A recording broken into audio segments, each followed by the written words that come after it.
Welcome back to State and Local. Jim Lehan has been my honored guest a number of times on this show, but we were always talking about what he had to tell me about this or that, explain this or that. But we're going to talk about his 15 years on the Board of Selectmen, and that his service, in my opinion, is an argument against town limits. So I'm very pleased to have him here, and thank you. Thank you so much for coming. Always a pleasure to see you. Oh, Thank you. Now, I'm just curious to know a little bit about, because I really don't know much about you. Whenever you come on, we're just getting right to topics, and it's always something that has to be discussed and explained. So, now, tell me, where did you grow up? Well, I grew up in Stoughton. My dad was a Ford dealer in Stoughton, but I never went to any of the schools. I was never given a choice. My parents sent me off to private schools, and then when my dad retired, they moved into Boston, and I went off on a career. I worked for Aetna Financial for my whole career. Now, where did you go to school then? Early days. Yes. Went to Dedham Country Day and Noble and Greeno, and I went to Hofstra for 2 years, and then transferred to Tufts. Oh, you did go to. Now, were you on a scholarship for hockey? I know you were. No, I wasn't on a scholarship. But no. you played hockey. I did, yes. Yeah. Now, did you say your dad had sold cars, or your grandfather? My grandfather was a Ford dealer. He was actually, believe it or not, the first Ford dealer in. He had the first distributorship contract from Henry Ford back in 1904. It was kind of cool. We still have that contract. My dad saved it, so it's one of the treasures of our family. And and that was in Stoughton as well. It was, yeah. Now, so let me ask you this. Well, let me just first say, I've always sort of. I remember there was a time when a bunch of us were at one of the selectmen's meetings, and there was an issue going on. Somebody got caught in a lie, and we were all sitting, because I was a group of us there, and I think everybody was saying, "Now what?" to themselves, and you were the only one that really stood up, and said, "Hey, this is not going to fly." And I always thought I've always admired you for that. I felt like you were always the one that would. And there was another time when somebody was asking some sort of a complicated question of somebody that was there, and then they were really getting off on a tangent and not really answering it, and saying, "Well, I'm not this, but I'm that," and then you sort of stepped in and clarified everything. Well, I think there's maybe another way to look at that. I've been on the board a long time. Some people might say too long. But what you do acquire over that time is some history and some institutional knowledge. And I don't know exactly what particular incident you're talking about, but sometimes my fellow selectmen have all been good men, and soon I would suspect some women as well. They may not have had the history or the background on that particular issue that might have prevented them from sort of stepping in that particular circumstance, where I did have that background. So I don't think it's one better than another or anything. They've all been very good and capable people and tried to serve the town as best they can. No, I think you saw that it was all going in circles, and the question wasn't really being answered, and it had to do with wetlands. And I then you remember came the issue that in you're talking and about. you said, "Well, this is it, and this is that, and the other thing," and it just. And you cut off a conversation was just going in circles nowhere, and I just thought that was a good thing. I'm retired, and when I went on the board, I was retired at that time. So I had the opportunity to spend more time sometimes in researching situations or becoming informed, whereas when you're working, it's harder. Right. It's hard on people to serve on the Board of Selectmen who are still in a full-time job. I was on the school committee for 6 years back in the late 80s and early 90s. And was that prior to being a selectman? It was, and my first venture into town government. And I was also commuting to Hartford every day because I was working for Aetna Financial, where I worked my whole career. And so while I could make meetings, it was difficult for me to be involved in the things that I wanted to be involved in and have the knowledge base to contribute the way I wanted to contribute, because I wasn't available during the days. And which is why I after 6 years, didn't choose to run again, because I just couldn't fulfill the commitment by my standards. School committee. Right. Yeah. My standards are such that I'm not just going to show up for meetings. I want to contribute. And I wasn't able to do that because of my work commitment. So it's hard for people that are working full time. And when I retired, it was an opportunity for me to get back involved in town government and give back. I mean, it's really as simple as that. Now, how did you happen to come to Norfolk? My wife, or at the time, my fiance, or I've forgotten what the right words are, we've been married so long, She was a teacher in Millis. And I think she taught the 3rd grade. So all that college education, never got out of the 3rd grade. And so when we moved back here, because I was transferred a number of times in my career, when we moved back to the Boston area in 1986, 85 or 86, we immediately came out to this area, looked in the Millis, Holliston, Norfolk area. And we visited with the schools, because we had 4 young children, and fell in love with Norfolk. Huh. Just absolutely fell in love with it. So we've been here now 33 years, I guess. This is my home. My goodness. This is my home. Now, from your point of view, another thing that, looking back, I know I've been here 23 years, and I remember, let me first say that the boards, in some ways, have not more control, but have a very different kind of control than the Board of Selectmen. Well, everyone thinks the Board of Selectmen have all this power, and they're wrong. Okay, that's what I was about to say. I mean, we have right now we have a $42 million budget, give or take a few dollars. Of that $42 million budget, the Board of Selectmen oversee less than 25% of it. Oh, okay. Because 2/3 of it are schools. School, right. Oh, and then a good portion of it are fixed costs: health insurance, Norfolk County retirement systems, salaries, Tri-County. All of those are fixed. Right. And so you don't get a say on that. So we basically manage 20 to 25% of that budget. That's it. I guess my question was, I know that when I had moved here, I remember there was and they may have reinstituted it. It was a board. It was the economic development, I think. Mm-hmm. And at the time, I remember when I was on it, I don't know how much I contributed because I really didn't know any much about business or about the town, but I remember just being so shocked at all these people that were come forward or were trying to open businesses. Mm-hmm. And there was such a complicated, circuitous route. Mm-hmm. And I wondered, now, did this? Who set up that? Do you remember? Do you recall any of that? Who set up all that? I know exactly what you're talking about, and that has changed, by the way. Small towns, are very proprietary in their businesses, and what happens a lot of times is these boards are islands unto themselves. Right. Right. And they don't communicate, and it's not by intent or what have you. It just happens. And over the years, that's become, people understand that and have learned that this is not the right way to work. So we've worked hard over the last 15 years to bring the boards together and to do it not in a violation of open meeting laws, if you will, but to keep each other informed. Cable has been very helpful in that. So, I try to watch all the meetings for other boards so that I'm familiar with the issues that they're dealing with that might overlap to the Board of Selectmen. And I know other members of other boards now do the same thing. So cable's been very helpful in keeping boards informed. But we've worked hard, and we copy each other on decisions and things of that nature so that we don't have this island approach to things, so that when developers come in, there's a process for them to work through. And they don't have to do the same thing 6 times because the left hand didn't talk to the right hand. So we've fixed a lot of that.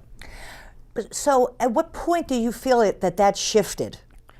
Well, I think it's I don't know that there's a particular point. I think it was a conscious effort for people to make the system more efficient. And, it never takes one person. It takes a collective group of people to make things change. No one person has the ability to do that. And so I think it was a cooperative effort between all of the boards, and it's stayed in place fairly well. Perfect? No, but better than it was. Because I always felt that, it always seemed to me that there would be people on various boards that really were anti-business, and wanted this place to be more bucolic or remain, and new people would go on these boards, and it really didn't seem to make a whole lot of difference because of the 1 or 2 or 3 people that sort of would tenaciously anti-business. This is a personal view of mine. I would hope that people that go, remember, these are volunteer jobs, mm-hmm. and not always with a whole lot of thanks, So I would hope that people that would serve in these capacities would basically be guided by 3 fundamental principles, at least the principles I've tried to work with in my time in serving town government. 1, is it legal? make sure that every decision you make falls within the law. Number 2, is it morally and ethically right? There are some decisions or some things you can do that are legal, but they just aren't right. Well, they're just not good things to do. And the 3rd is, does it serve the best interest of the town? And that's where it gets a little bit more difficult, because there are times, personally, where I've made decisions on the Board of Selectmen that may not have reflected my own personal views, but they were better for the town. And I think for the most part, people on these boards do that. Is it possible that someone can get on there when they have an agenda? Possible, but I haven't seen a lot of that, to be honest with you. You have to be open-minded. No one person, the collective wisdom is far better than the individual wisdom. So, you have to be able to listen and learn and try to sift through, because everyone comes usually with an agenda. I mean, developers have a right to have agendas. They have a right to want to push what they want. Our role is to try and mediate that and do it so that it's good for them, but it's also good for the town, and it follows our rules. And it's a challenge sometimes to do that, and you have to kind of see through the agendas, and it takes time and experience to do that. Now, I come from the securities business, where everybody had an agenda, and when you run a financial institution, with all of the regulatory issues that you have to deal with, the Securities and Exchange Commission, it's a delicate balance to make sure that you follow the correct and ethical process. And you try to do that in town government as well. Well, I mean, that assumes a kind of purity that I don't think everybody has. I mean, I think there's a lot of who did I grow up with, who do I know, who's my neighbor, my aunt does this. That's human nature, I mean, that's just being a human being. I mean, we're all influenced by those people around us. One of the lessons my father taught, I'm sure we all have lessons that our parents taught us, but I remember one of the things my dad had always stressed to me was, he said, your mental health is directly dependent on the people that you invite into your life. Very true statement. That's for sure. Yeah, and so, you are influenced by that. So you need to pick and choose carefully who influences your life. I've tried to do that, yes. But we're not perfect. I know there have been, another issue where there was one extension after another,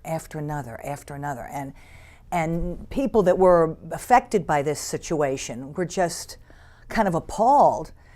And I guess it was legal to make those extensions.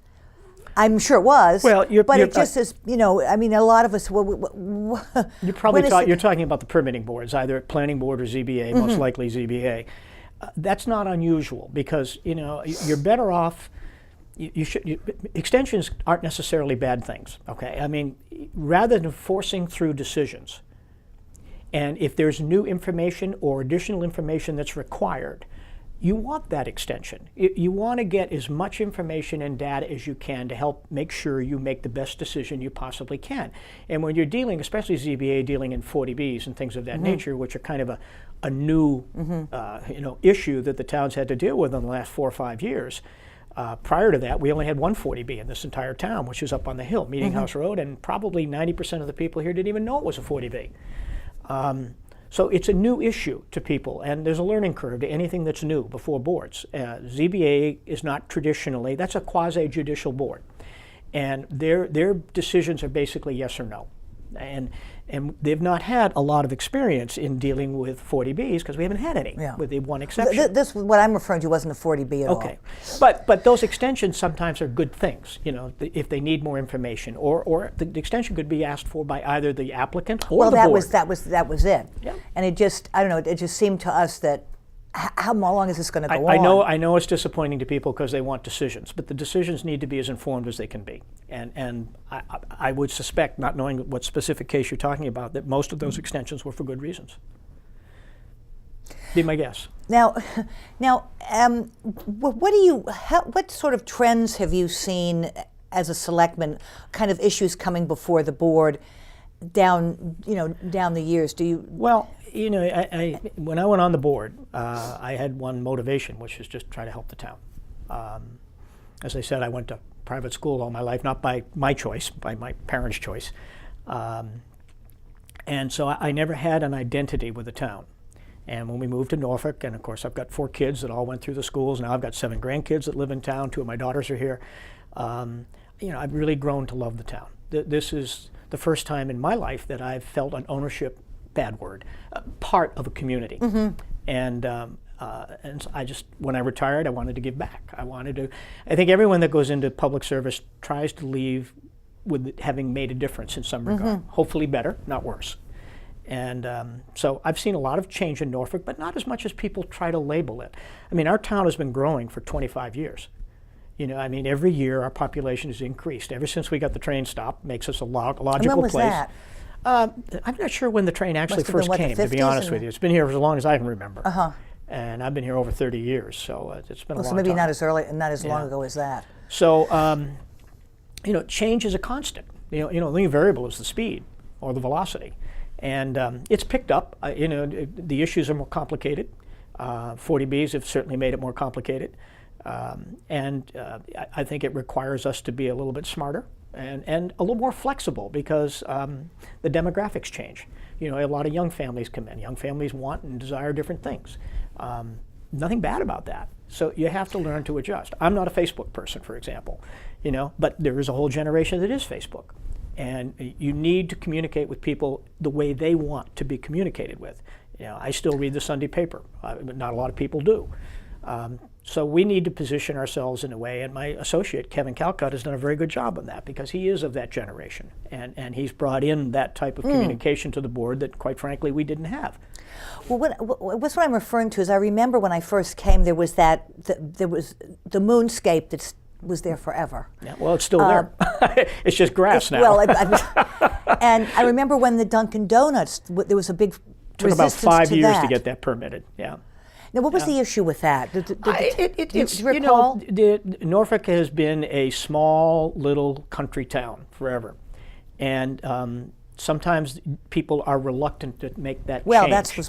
And so yeah, it was a battle just to get the Dunkin Donuts in town, and but that has changed now.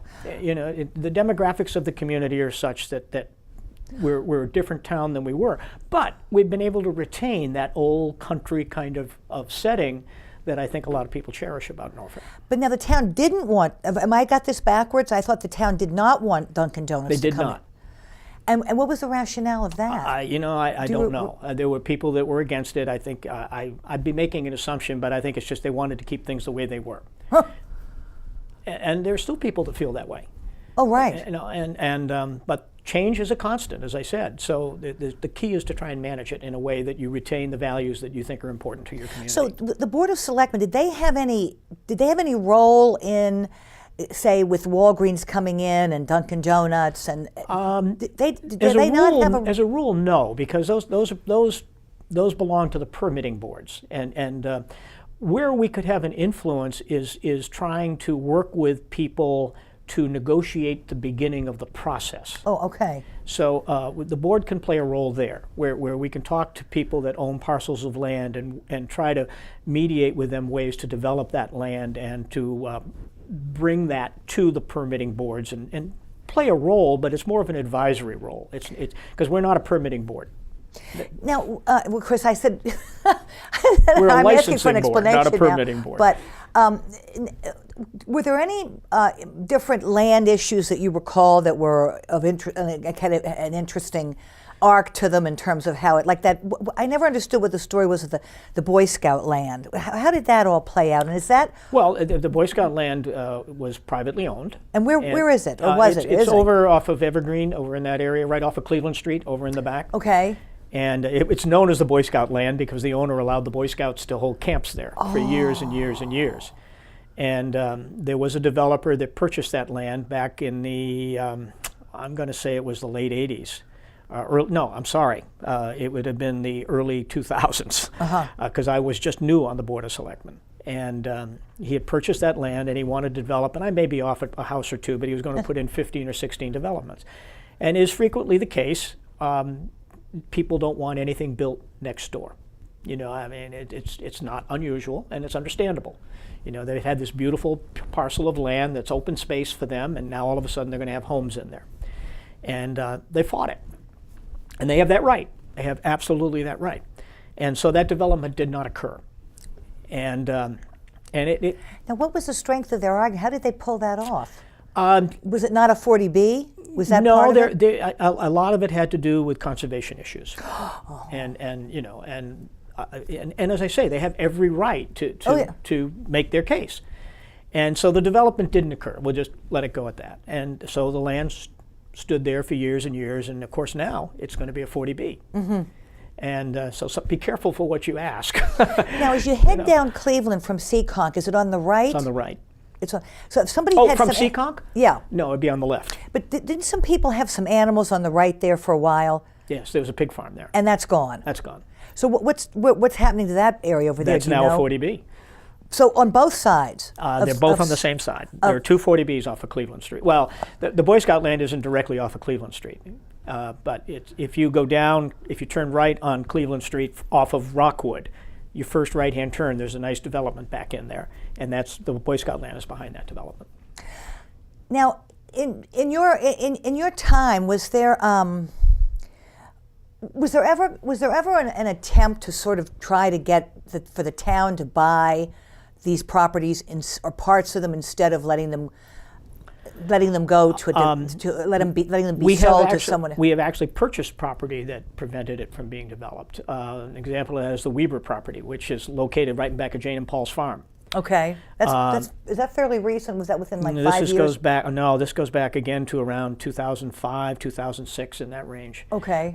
There was a purchase and sale agreement on that land by a developer who was developing land adjacent to that, and but it was 61A property. 61A property is property that you get a tax reduction for. It's farming under the farming area is a general rule, and the town gets first right of refusal to match that offer. And it was a debate as to whether we wanted to match it or not match it. And match from the state? We have a right to, when there's a purchase and sale, and I'm making a number up, let's say the number is $500,000.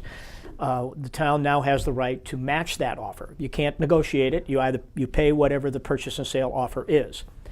And you could get in a bidding war then, couldn't you? No, there's no bidding war. It's a set number. Once we get the right of first refusal on 61A property. Is that right? Yeah. And so the owner decides what they want, and that's it?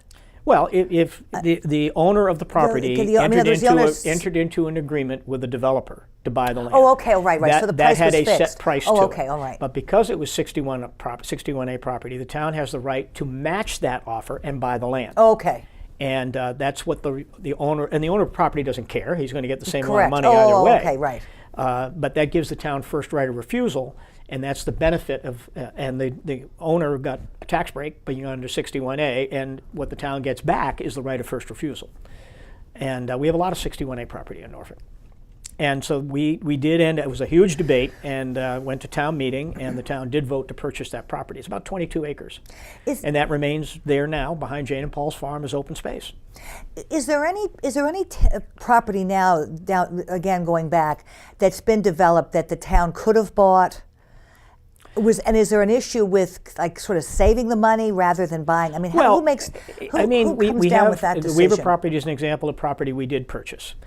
There's been a recent one now over off of Park Street, which was also 61A property, where the developer's going in and building, I don't remember the exact number of homes, but it's an upscale, not a 40B, it's in a nice development, and the purchase price was pretty high, and it was 61A property, and we declined that offer, mostly because of the price of the property. I mean, and when you. That's the interesting dilemma. I mean, CPC is usually a source for funding these projects. And in this particular case, it would have taken half of the bank account to buy that land.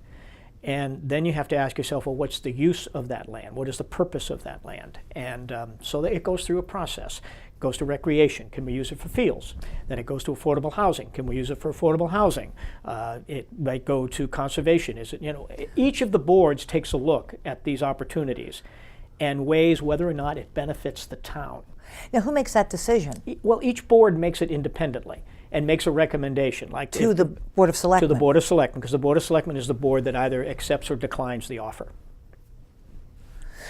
Now, going back, what have your experiences been in terms of contract negotiation? That's what the Board of Selectmen is the only board, obviously, that does that. With the exception of the schools. Oh, okay, right. The schools are negotiated by the school committees. Right. But we negotiate police, fire, clerical, DPW. I have 4 or 5 different unions. Since I've been on the board, our relationship with the unions has been outstanding. Our contract negotiations have been very pleasant. They've been reasonable. They've been fair.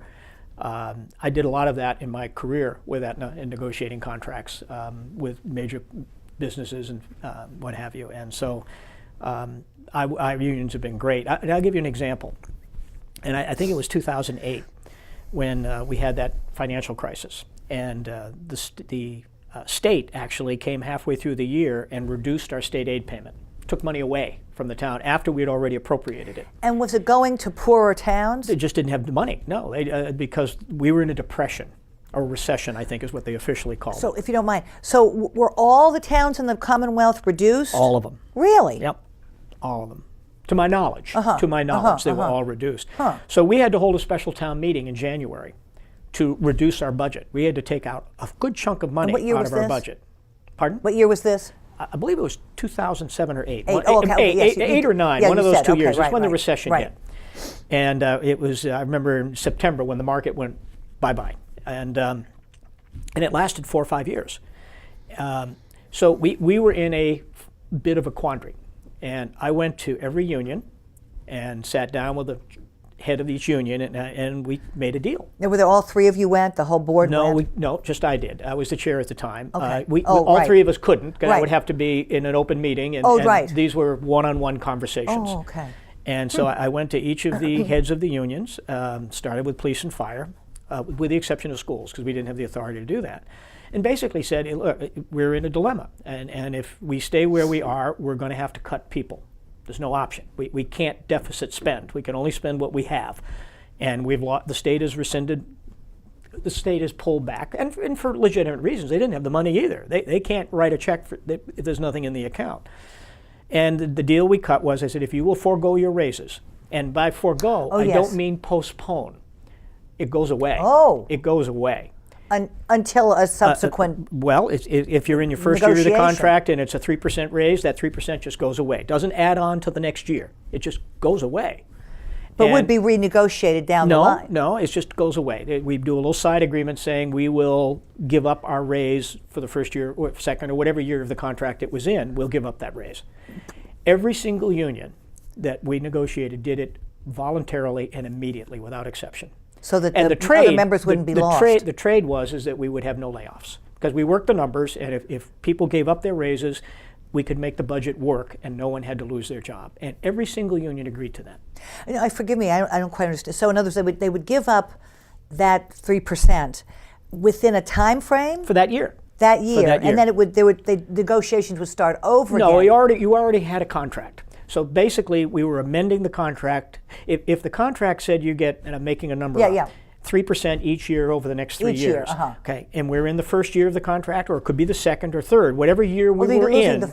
They gave up that 3%. Oh, that 1 year. Oh, all right. I see. If they gave it up, we would, because the next year is a new budget cycle. Okay. New revenue, whole new process. So you can't negotiate in advance. You're negotiating in that year, because that's the year we lost the money. We didn't know what was going to happen the next year. We'll deal with that when we get there.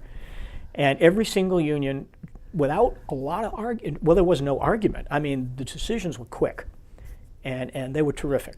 They were terrific. Now, I know that you've had, and a lot of people didn't know that they didn't have to give that up. They had a contract. They had every right to keep that pay raise. Well, but then you would have had to gotten rid of some people. Yeah, we would have, and we had no choice. But that was the trade, and it was the right trade. It was the right decision for both parties, and it worked. It worked. And other towns were not as lucky in having the relationships with their unions that we had. Now tell me something else. Now, down again, I was hoping you might have maybe some stories or some recollections to tell. Not ones I can tell on TV. What sort of things then do come to the board? In other words, do people go to the Board of Selectmen if they had an issue with the boards? Well, I know dog issues. People do have issues with the boards. I mean, anytime you are arbitrating between two parties, one party's going to be happy and one party's not. It's the way it is. I referee high school and college hockey. Every time I raise my hand on a penalty, one coach loves me, one coach hates me. Now, which colleges do you refer? Well, I've done them all over. It's Tufts team that you go with? I have done Tufts games, yes. And so you're just... I've been gone long enough that nobody cares. So people just contact you and they know you're... I'm part of an organization. It's called the National Ice Hockey Officials Association. I've been part of it for over 40 years. So I've been doing this a long time. It's my avocation. I just love it. Well, that's pretty great that you. I mean, that you. I mean, can still do that kind of skating. I mean, no offense. I mean, no. Are you trying? You trying to say I'm old? Is that what you're trying to tell me? Well, I mean, it seems like it's pretty rough and tumble, pretty fast. It is, but I just at my age now, I take it 1 year at a time. But as long as the body holds up, I'm going to keep doing it. Yeah. Thanks to Dr. Mattingly. Whatever. I just, well, yes, Dr. Mattingly. Yes, I forgot. We have a common physician. Yes, I did break my hip playing hockey, and he did. I had a full hip replacement maybe 8-9 years ago, and the man's a magician. I was back on skates in 4 weeks. The guy was incredible.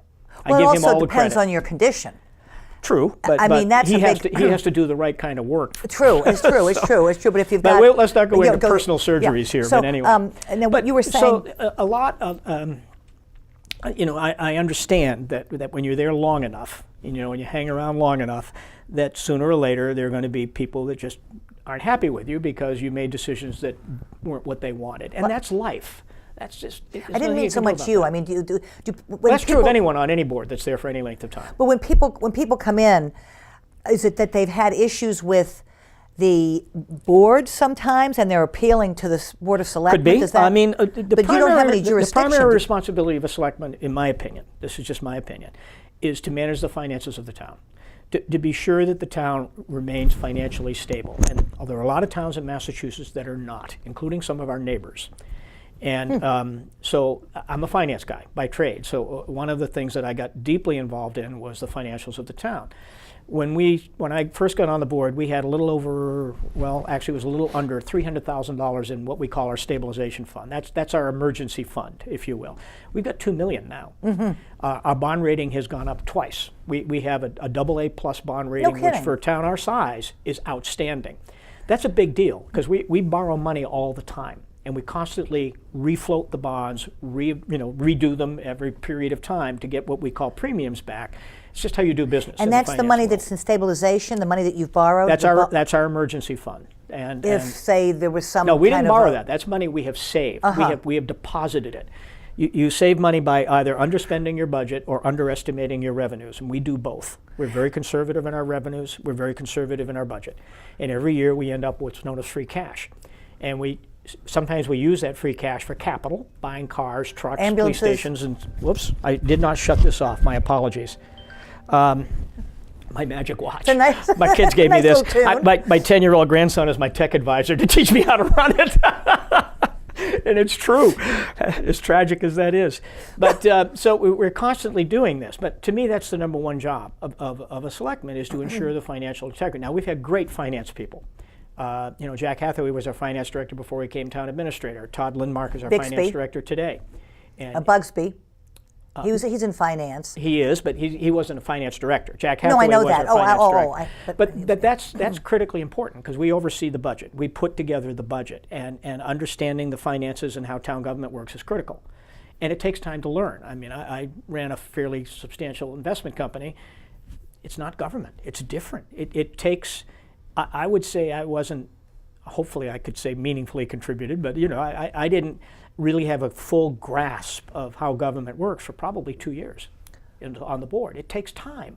It's not like corporate America. It's different. So what do you think may be the situation now with only one person there who has had only a year of the, it'll be a challenge for people because you're going to have three select people, three select persons that will all be in their first term, and you're going to have a new town administrator. So, and I thought about that a lot because when I was on the board, I was on a board that ended up having 3 selectmen in their first term, or in their first terms. The first time? First time. And because Jack McFeely was on the board and Jack resigned. Yeah. So his replacement, and Ramesh Advanti was the other selectman. He was in his second year. So we were all new on the board within our first 3 years. And Jack Hathaway was our new town administrator. So we didn't have that institutional knowledge. And when you don't have that institutional knowledge, you're vulnerable. And there are people that will take advantage of that. And so you have to be careful. I'm confident that the people that will be on this board are bright, capable people. and they'll learn. And if I can help, I'll be a resource to anyone that needs it. But I'm by no means the elixir, the magic answer. But that institutional knowledge is something that can be, create some risk. And, so when you started, you were new, brand new. Yeah. Someone else was brand new. Yeah. And Ramesh had been in a year. Correct. So like it's going to be like what we have now, like what's going to happen now. And Jack Hathaway was a new town administrator. Huh. So yeah, and we made mistakes.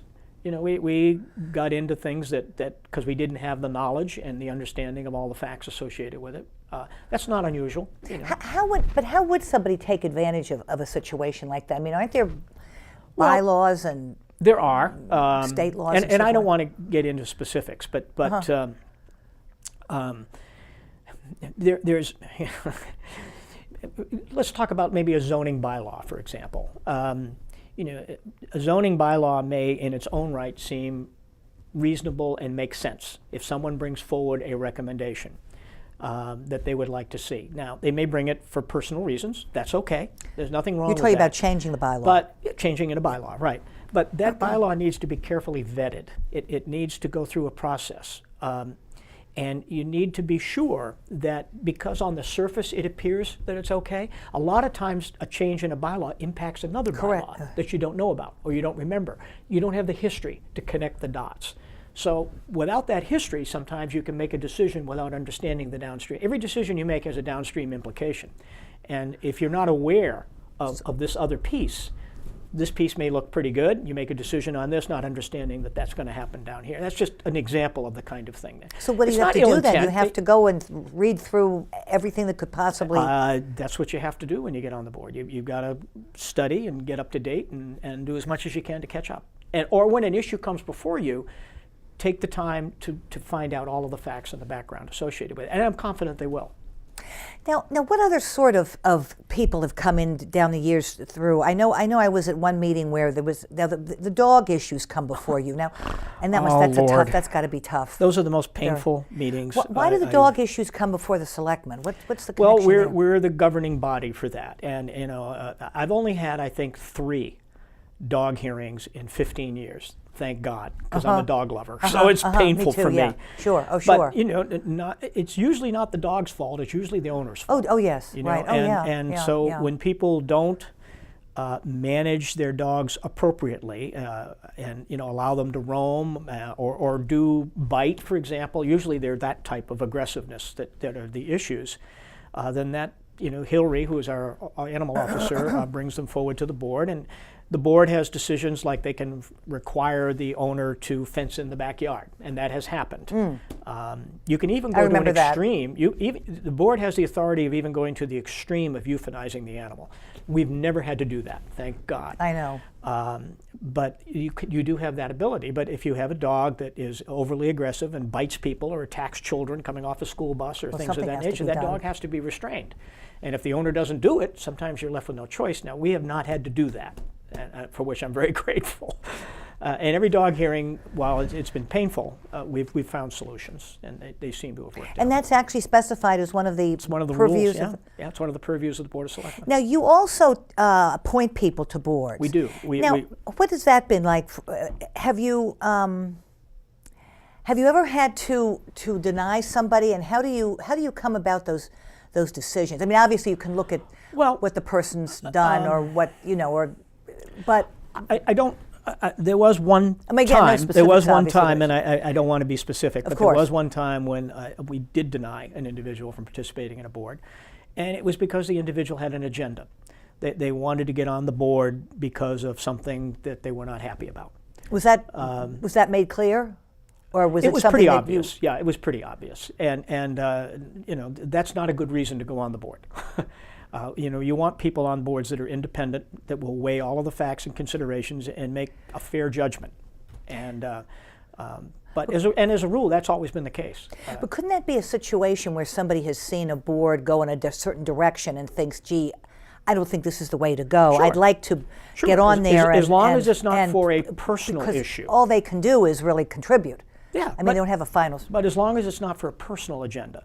Oh, okay. If it's for, that's where we have to be careful. Is that people sometimes have their own agenda, and they want to get into a position where they can create that influence. I see. And that, I guess I've seen it happen, but you would hope that people that get on these boards, and literally, overwhelmingly, people on these boards are just trying to do the right thing. Doesn't mean you have to agree with them, but they're just trying to do the right thing. Right.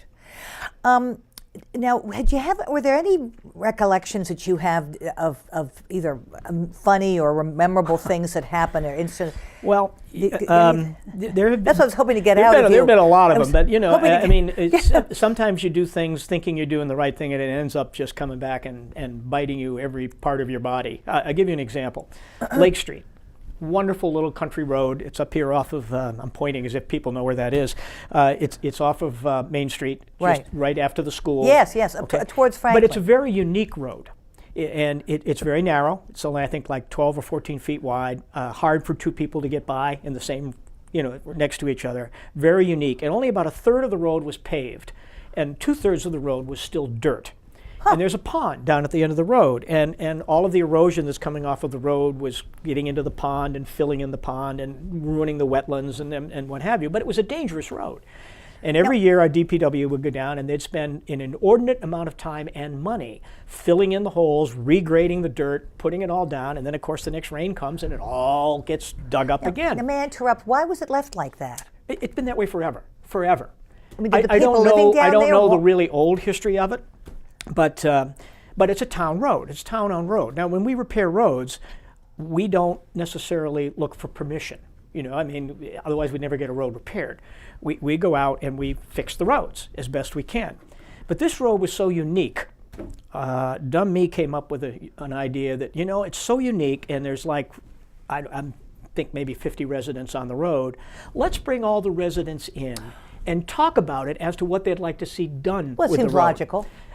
I thought it was a great idea because I thought people that live there should have. Yeah. We still haven't fixed the darn road. That's 5 years. I mean, I laughed at it now. And did they show up? Oh, in hordes, and to their, and I don't say this critically, they have a right to have their views. I agree. Some people didn't want it paved. They wanted to keep it So why do you feel it was a mistake? Because we got nothing done. I don't think it was a mistake. I would have done it. If I had it to do over again, I'd do it again, because I believe in the fundamental principle that the people that have to live with it should have some, especially when it's this unique. It's one of a kind road in Norfolk. And I felt strongly that the people that live there should have some influence over what we do. And but getting a consensus out of 54 people is like a tooth extraction. And it was a very interesting process. Not something I didn't expect or understand, but it as opposed to just going in and doing what we thought would be right and fixing the issues with the wetlands and doing all of that, here we are 5 years later, and we probably won't get that road done until the end of the summer. Oh, but it may be It finally. will get done. It will get done, but it's taken 5 years. Whose say is that? Well, technically, it's the Board of Selectmen. We're in charge of the roads. DPW. The DPW director does all the work, and he makes the recommendations, but technically the Board of Selectmen are in charge of the roads. But that's an example of where no good deed goes unpunished. We got involved, we engaged in a process that I think was the right process to engage in, but it became laborious. It really was a difficult time. And people were angry, some people were happy. That's where all the emotions come in, and we're sitting there now trying to arbitrate. I'm surprised people would buy a house on an unpaved road. Oh, it's a cool road. If you go down there, it's a really cool road. Some of the logic is in that the winter down there. Well, it's hard, no question. But some of the logic is you're not going to go speeding down that road. That's for sure. It's graveled. It's gravel. Yeah, still is to this day. For goodness sake. Yeah. Were there any other moments of levity that you recall going? Well, depends how one defines levity, but it's you get into some very unusual discussions. My wife wants me to write a book, and I'm saying she'd be the only one that would read it, so I don't think we'll do that. But no, there are a lot of strange things that occur just as part of every day. When you're dealing with people, everyone has their different views and opinions, and it's hard. Another one that's actually will be before us in this coming week. It just doesn't seem to want to go away, is the Run and Gun, the ranch that's over on Seekonk Street. Neighbors. I thought that had been. Well, I don't want to get into the details of it. I mean, it's been in court several times. I know that. But when that first came before us, we didn't have to get involved in that because that was a zoning issue. Right. Okay. Right. Zoning issues go before the ZBA. Oh, yeah. Okay. But here we go again. We tried to help. Mm-hmm. And so we thought, well, how can we mitigate this? How can we sort of play Solomon? I mean, you've got, basically it's a rock fight between two neighbors or multiple neighbors. It's a rock fight. And we could have easily said that is not something that's before the Board of Selectmen. In fact, several friends of mine in other towns said, why are you even engaging in this? And they were probably right. But we felt, and it wasn't just me, the whole board felt that this is our role. That if there are issues between neighbors and we can help. Well, I think people were glad of that. But it ended up in multiple court cases. I mean, because no matter what we did. But I think people really appreciated that because. Some did, some didn't, because it's. Well, depending on which side you were on. Well, that's the point, is that we were never going to win. Because both sides were so entrenched that we could not win. There was no middle ground. When parties don't get together and try and mitigate issues, there's no middle ground. And that's where we found ourselves, is we could, no matter how we tried, we couldn't find that middle ground. And even to this day. Well, wouldn't the bylaws have dictated the middle ground? Well, it wasn't that simple. Recall. It wasn't that simple because this was also 61A property. So it was under the agricultural laws. Yeah. And so it was a whole new topic to us. We'd never gotten into this. Here's the risk of not having any knowledge. We had no knowledge on what the agricultural laws allowed in terms of entertainment versus what is considered farming. Where's the line? I remember. And it's very unclear. It's not distinct. There's no black and white to that issue. So we're trying to mitigate an issue that we have very limited experience in fact, none for all intents and purposes. Going by legal counsel and trying to walk the line of ensuring that we respect both parties' rights. You can't just respect one view of this. So you had to respect both parties' rights and try and find that middle ground. And it was fruitless from day one, but we tried. We tried awfully hard. Oh, I know. Yeah, awfully hard, but we just never could get there. Now, this is maybe not a fair question, but was there a time when you regretted being a selectman? No. Never. So there were days that I went home pretty not happy. But this is a wonderful town, and it's my daughters have moved back here. I've got 7 grandsons that live here. This is a great place to raise a family. I raised my family here. My wife is very much involved in the town. We have some wonderful friends. I know every police officer, every fireman. That's been a blessing. Some other things that we've been able to accomplish, and I'm getting off the track here, but when we got on board here and we hired Cole Bushnell as our fire chief, Cole wanted to convert our community into paramedics. We were just EMTs. EMTs are basically a taxi ride to the hospital. They can't give you any medication, they can't treat you, they can put a Band-Aid on you, but that's it. Paramedics can treat you. They're online with a doctor in Norwood Hospital, and they can administer drugs and so on. They save lives. And Cole was an advocate of making that happen here in Norfolk, and I bought into it 100%. Oh, yes. And we spent money. And we had arguments in town meeting about why we were investing so much in the fire department.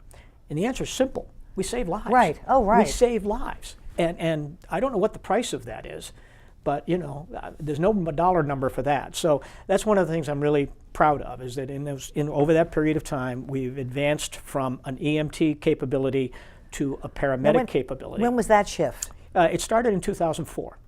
All right. And it became pretty much fully operational by 2007.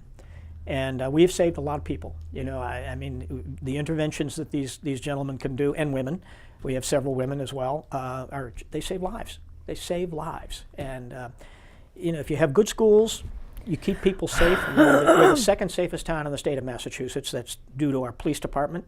Is it? It's not due to the Board of Selectmen. It's due to our police department. What's number one? Do you know what number? I believe it's Wayland. Oh, and we're number 2. Number 2.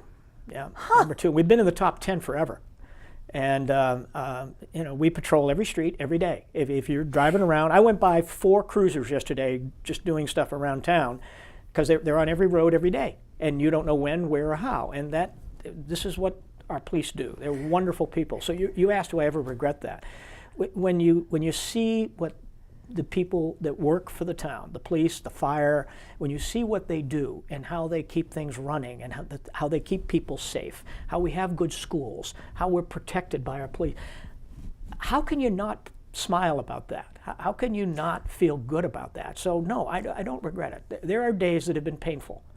I mean, you have a target, and when people don't like something that you do, you're the target for whatever reason, and that's part of the deal. That's why I kid in saying that referee high school and college hockey is a great training to be a selectman, because somebody's going to be yelling at you no matter what you do. But if you know the rules, you apply them fairly, that's all you can do. And so it has been very, very rewarding. And for every 3 people that yell at me, the one person that says thank you makes everything worthwhile. Everything. But you don't do it for that. You do it to try and make the town a better place. That's it. Well, I think, I mean, and I don't know a lot of people in town, despite living here with, I guess, 22, 23 years. I don't know a lot of people. But, you know, when it's come up, I've always felt that people were really grateful to you for standing up a number of times. Well, thank you for that. And there may be others that might disagree with you, but you know, I mean, well, you know, and I think that's why you've been able to stay. I mean, I think if people had wanted you to go, you know, they would have bulleted and when they were voting, they would have bulleted other, you know, other candidates. And were you ever in an opposed race? Yeah, oh yeah, several times. Oh, really? Yeah. Only one time unopposed. Oh, is that so? Yeah. Oh well, I didn't realize that. Well, why do you think? I think it's a shame that I think it's a shame that these positions go unopposed. Well, but I agree. think it's because. You know, I mean, why do you think it makes is? it easier to? I mean, well, does inertia, or do people feel like maybe they won't be able to make a difference if they get on a board? No, I don't think it's that. Look, it's we live in an unusual time. And people. Excuse me. It's hard for people, I think. First, people have busy lives, number one, and it's time consuming. If you really want to do it right, it's time consuming. It takes a lot of time, and a lot of people don't have a lot of time. So you know, they're engaged with their children and their work and their lives, and so they don't have the time. That's number one. Number two is that you do have a target. You know, there's a bullseye on your forehead, and not every, you know, look at what's going on in society today. People are so entrenched in their views, and it's in Norfolk too, it's everywhere, that no one's willing to sit down and talk about differing views. And we went out to dinner with a good friend of mine who used to be on the advisory board. And he and I are polar opposites in terms of our and remember, these jobs are nonpartisan. We're not Republicans or Democrats or any of that. But our views are polar opposites. Oh. And we had we were over at their house for dinner along with 2 other couples, and we had this great conversation about politics, which is very hard to have anymore. That's very unusual now, but people get so... And we listened to each other's views and agreed with each other's views, and we both went out there that night after about 4 hours and said, what a great night, that we could actually sit down and have a discussion and listen to each other's perspectives on what's going on. You don't have that anymore. People don't want to hear the other person's point of view. No, they don't. And so, you know, and you have to make bad. that decision. When you're on the Board of Selectmen, the worst thing you can do is not make a decision. You have to make a decision. And so there are people so entrenched that you get a target. And sometimes they can be cruel. And a lot of people don't want to put up with that. You know, why? Why do you want to subject yourself to that? So it's hard to get people to run for office. I think it's great that there are 4 candidates running for these 2 slots. I think I salute them. None of whom are retired. I mean, I would think it'd be really retired people. They're stepping forward, and I think that's great. I think that's great. Give people a choice. I've never been concerned. I've never been upset about having an opponent in all of my times. You know, the 5 elections I've had, 4 of them I had opponents. Did you ever actually sort of campaign? Did you put signs out? Yeah. Did you ever? Oh, you did. Every time. Oh, you did. Every time. Still have them in the garage. You never know. I might dust them off again. Well, that's what I want. I say we're having this show. This is not a campaign speech. No. Do you think you would ever go back to being a selectman? If it came to, have you ruled that out? I mean, no, I have not ruled that out. I just need a break. I need a break. When Jack left in December, it has been a very chaotic 6 months. It's been a lot of work, and fortunately, you know, and Jeff had to resign for personal reasons. That was a time issue. Kevin has been terrific. Yeah. And he's been very much engaged. He left the board, so he had more time for Correct. He had yes, and but it's been a lot of work, and I just need a break, and that was the reason. But if they're willing to have me come back, voters get the only vote here. Yeah, I'd come back, assuming because it's really been more than the 15 years on this board. So you were also on the school committee for 6 years. Yeah, both committees, both King Philip and Norfolk. Well, that's quite a record of service. A lot of years of playing hockey without a helmet takes its toll. Well, listen, thank you so much Pleasure. for coming on. Thank you for personalizing this. It's very kind of you. Are you going to? Is anyone going to stay? Are you going to continue? Who's going to continue with the conversation corner? Do you know if one of the selectmen would have? I would hope. It's not my decision. I would hope they would. Yeah. Because that was something you had thought up, right? Yes. Well, Jack and I put that show together, and we had a lot of fun doing it. Well, it was relevant because you were on this Board of Selectmen. Like, say, for we tried to somebody inform. Like me, I wouldn't. I wouldn't have the input to make in a show because I wouldn't know what. I'm sure they will. I'm going to. Today is I still have 3 weeks left on the board, and our new town administrator starts next week, and I intend to do a show with her just to introduce her to the community. Right. That'll be my last show, at least for now, and. Get people a chance to see her and let her tell her story, and she's going to do very well. Yeah. She's very, very capable. Yeah, person. I think most people are pleased with the way it she's very out. Capable. It's a good choice. Well, listen, thank you. Argument against term limits. Again, there are people who will disagree with you, so it's okay. It's okay. Yeah, I've never gotten mad at somebody that didn't agree with me. Otherwise, I would have never survived my marriage of 50 years, right? 50 years, my goodness. And thank you for watching State and Local. My guest was Jim Lehan. He's temporarily leaving public service of well over 20 some years and in total. And thank you for watching. And I do have one other interview with a candidate for selectman coming up. I'm Anne Marie Battistone, and you're watching Norfolk Public Access. This is State and Local.